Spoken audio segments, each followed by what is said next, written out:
AITA for secretly outbidding my in-laws for a house on our block. I didn't want them to buy it and live next to us. My wife has always had a complicated relationship with her parents.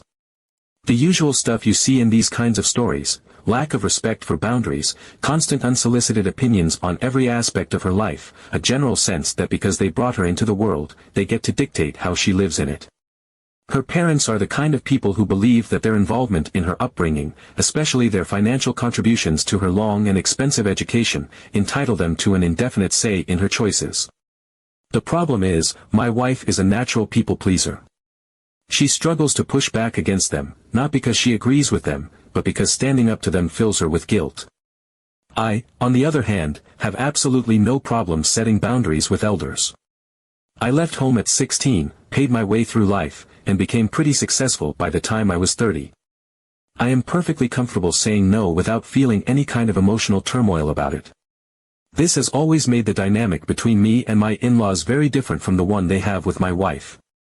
They do not try to boss me around because they know it would not work. Instead, they focus all their energy on her, and she finds it incredibly difficult to resist. A few years ago, when our 2 kids were still very young, we made a major move, far from her parents, far from the constant intrusion, far from the emotional roller coaster that came with their proximity. And honestly, the distance helped. It did not fix things entirely, of course, but it added a layer of insulation that made interactions much more manageable. They could not just drop by unannounced anymore. They could not pressure her into last-minute plans. They could not insert themselves into every detail of our lives. They split their time between my wife's hometown in California, and we saw them a few times a year, which was plenty. But then, my mother-in-law retired. And suddenly, they started making noises about moving closer to us. At first, it was just talk. Idle speculation. Wouldn't it be nice if we lived near you? Musings that we did not take too seriously. My wife would vent about it privately, saying she hoped it was just another one of their passing ideas. She loves them, but she also knows exactly what living near them would mean: constant visits, constant input, no more buffer between her and their expectations. She was finally starting to enjoy the autonomy she had never had as an adult, and the idea of losing that was enough to make her stomach twist. For a while, I thought this was just one of those things they would talk about and then forget. They had done it before. Big, sweeping statements about changing their lives that never amounted to anything. But then a house 2 doors down from us went on the market. Now, we live in a fairly secluded neighborhood. There are not a lot of houses, and turnover is low. It is the kind of place where if something goes up for sale, it does not happen often, and when it does, people notice. And my in-laws noticed. They called my wife, barely containing their excitement. They told her they were putting in a bid. They were thrilled by the idea of being our neighbors, of being able to see the grandkids every day, of being a part of our lives in a way that was not possible with the current distance. My wife's face fell as she listened to them. She was trying so hard to keep her voice even, to sound supportive, but the panic was all over her. She got off the phone and told me what was happening. She was upset, but she also felt helpless. She kept repeating that there was nothing she could do, that it was their decision, their money, their right to live wherever they wanted. But I could see how much it was weighing on her.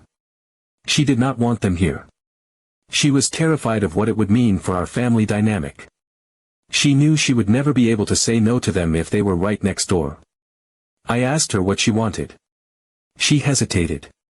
She would not say the words directly, but I knew her well enough to understand. She did not want them getting that house. But she also could not bring herself to actively do anything to stop them. That was when I decided to step in. I did not argue. I did not try to convince her to take action. I simply made up my mind. I formed an LLC and put in a bid at full asking price. I could afford it. I knew my in-laws, and I knew how they operated. They had this sense of entitlement about real estate, just like they did about everything else. They assumed that because they wanted the house, they would get it. They put in a lowball offer full of conditions, fully expecting that the seller would work with them. But I was not playing that game. I came in with a clean offer, no contingencies, full asking price. The seller took it immediately. And just like that, the house was mine.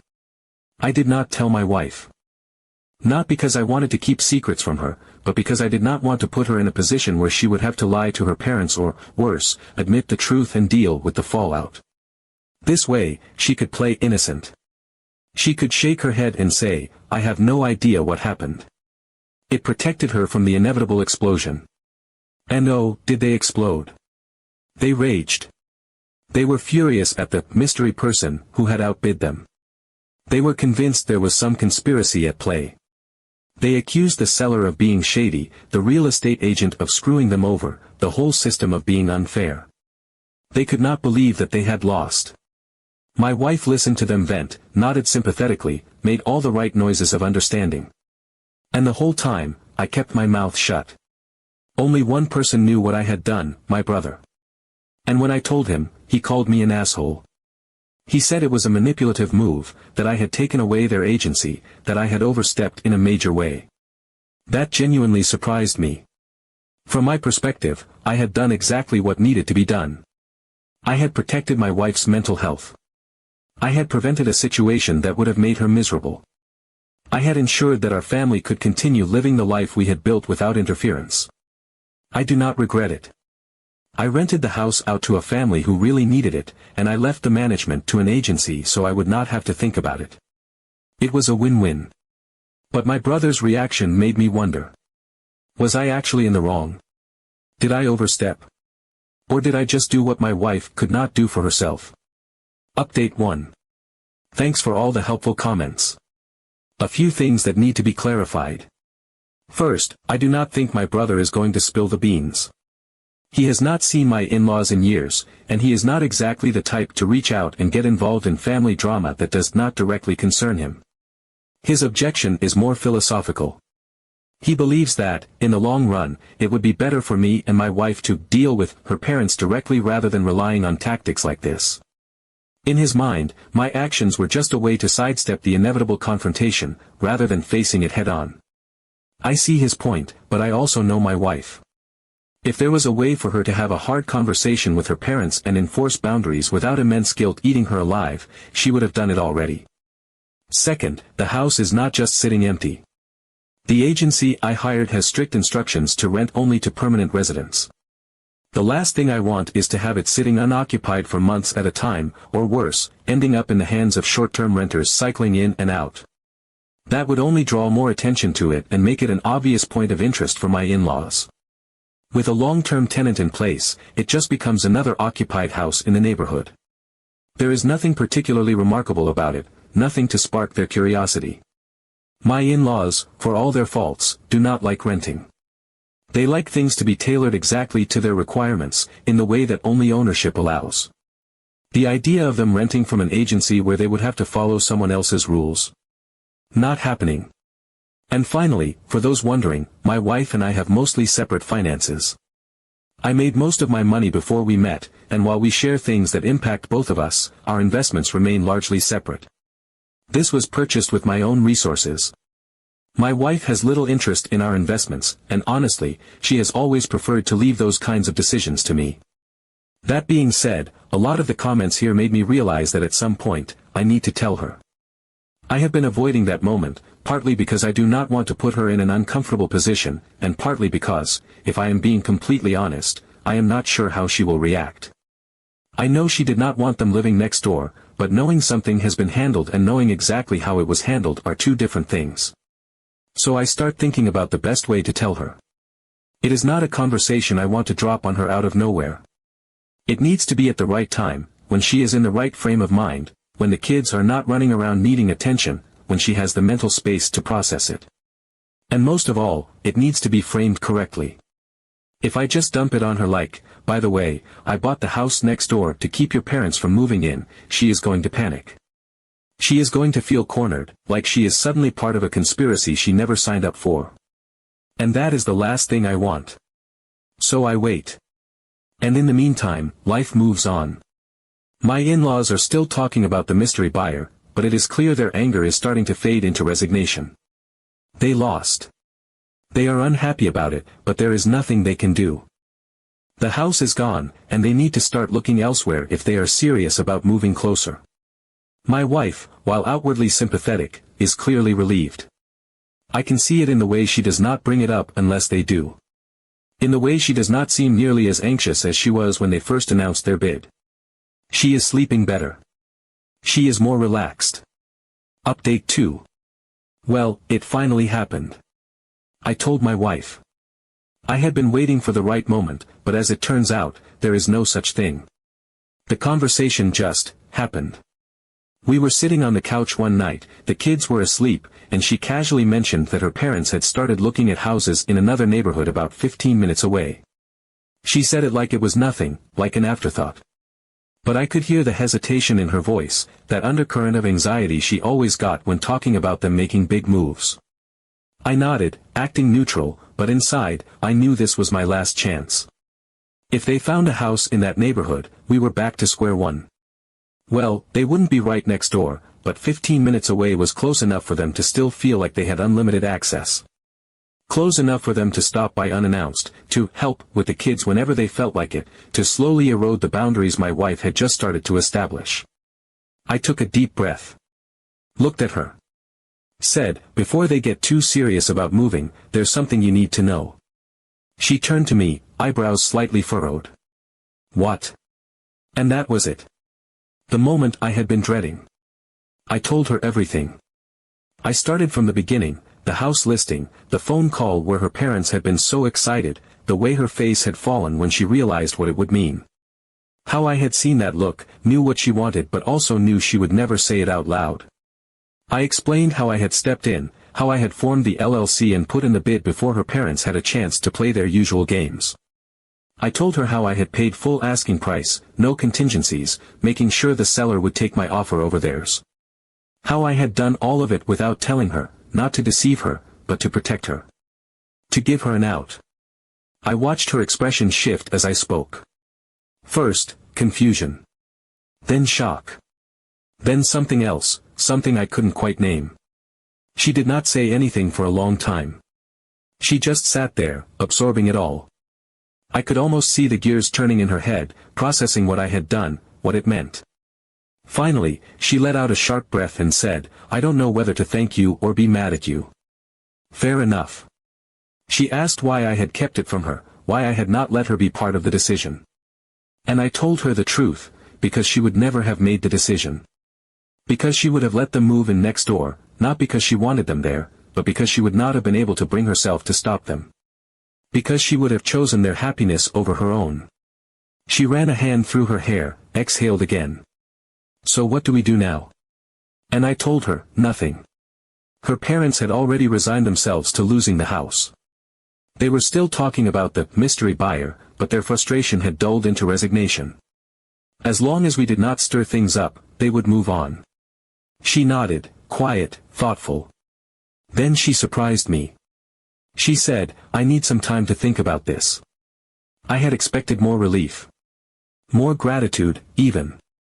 But she was still processing. And I knew, deep down, that this wasn't over yet. Update 3. She told them. I am still trying to wrap my head around it. She promised she wouldn't, said she needed time to process, but I should have known. It was eating her alive. The guilt, the secrecy, it was too much. So she told them everything. It didn't go well. They lost it. Full nuclear meltdown.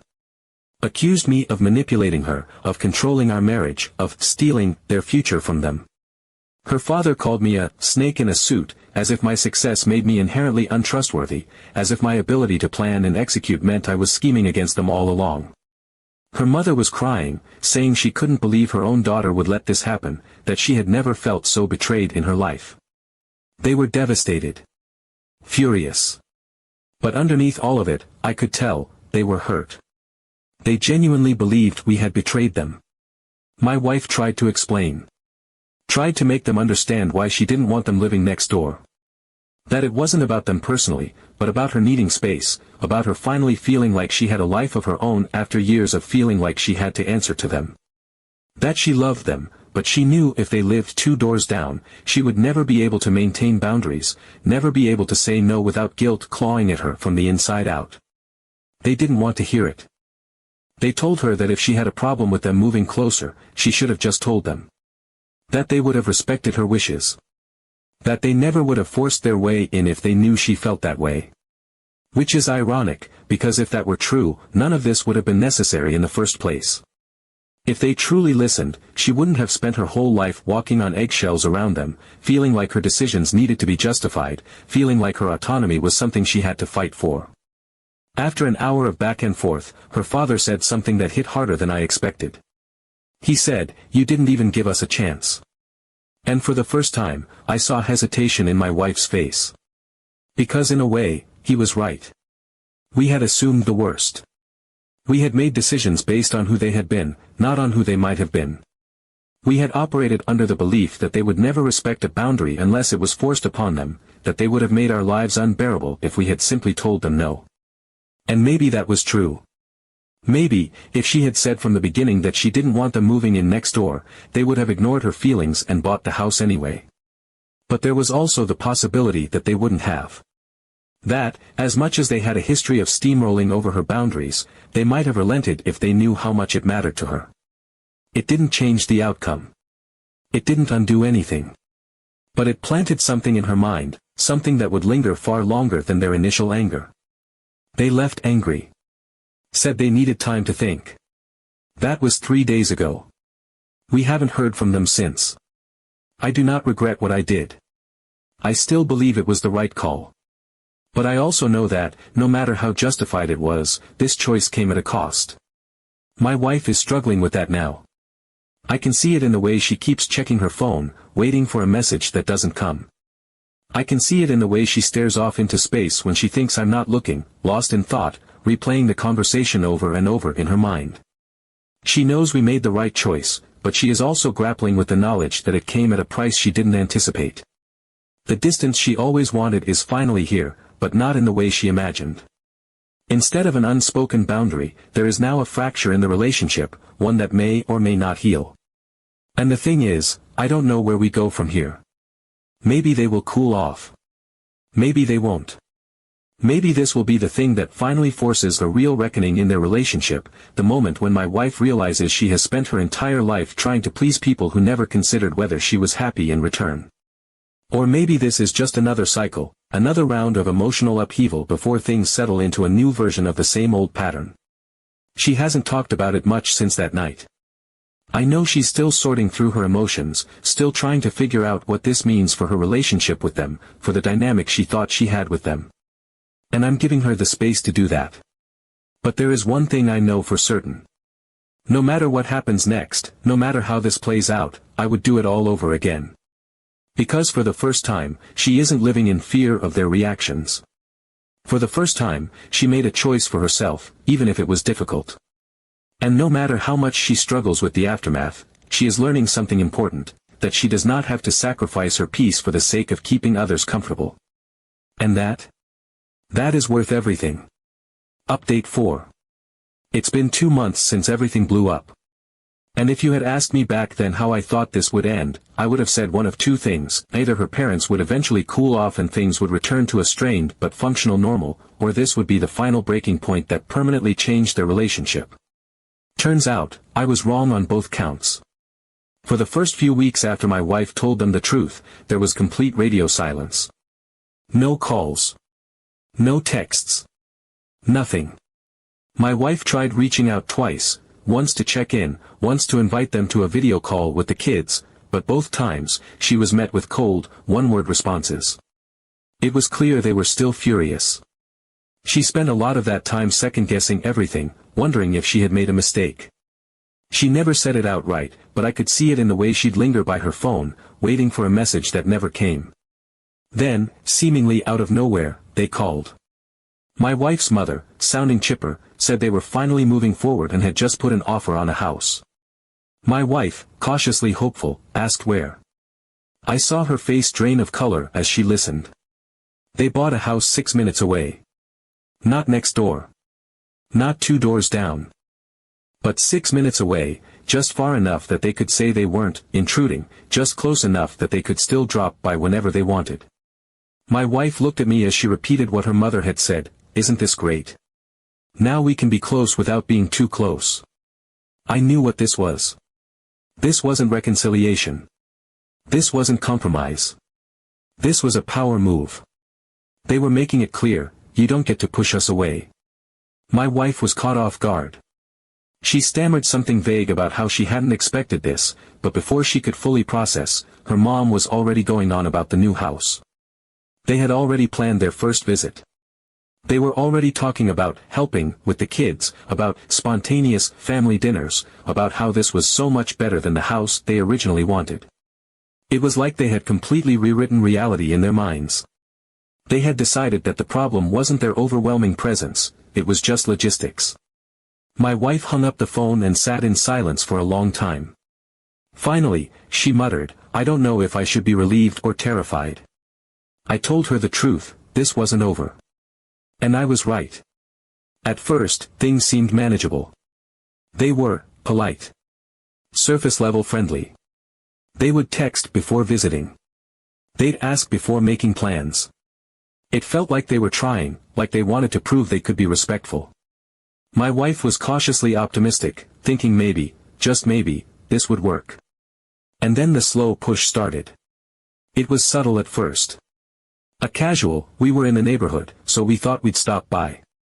A surprise lunch visit because we figured you'd be home. Requests to babysit that weren't really requests, just assumptions that they'd be taking the kids. The first time my wife said no, her mother got visibly upset but covered it up with a strained, oh, okay, if that's what you really want. The second time she said no, her father asked, is this because of him? And that was when I knew. They hadn't changed. They had just adapted their strategy. The final straw came last weekend. My wife and I were getting ready to take the kids out when her parents showed up at our front door. No warning, no text, just showed up. They had food with them, acting like it was the most normal thing in the world. My wife, flustered, told them we already had plans. Her mother laughed like it was a joke, saying, oh, come on, plans can change. Her dad chimed in, you see your friends all the time. But we're your parents. And that was it. That was the moment. My wife, my people-pleasing, conflict-avoiding wife, snapped. I have never seen her speak to them like that before. She didn't raise her voice, but her tone was firm, clear, and final. She told them that this, right here, was the problem. The assumption that they could override her plans, her choices, her life. She told them that if they really wanted to be part of her life, they needed to respect her boundaries, not just pretend to. Her mother's face went pale. Her father's jaw clenched. I could see the shock on their faces, like they genuinely did not expect this from her. And then her dad made the mistake of saying, well, we wouldn't have to do this if you didn't let him poison you against us. I saw the exact moment my wife stopped feeling guilty. She didn't get angry. She just closed off.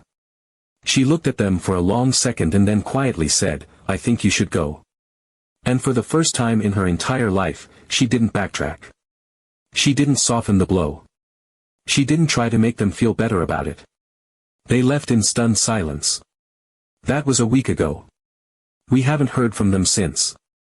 For the first time in years, my wife isn't looking over her shoulder, waiting for their next move. She isn't checking her phone, dreading their texts. She isn't making excuses for them. She finally understands.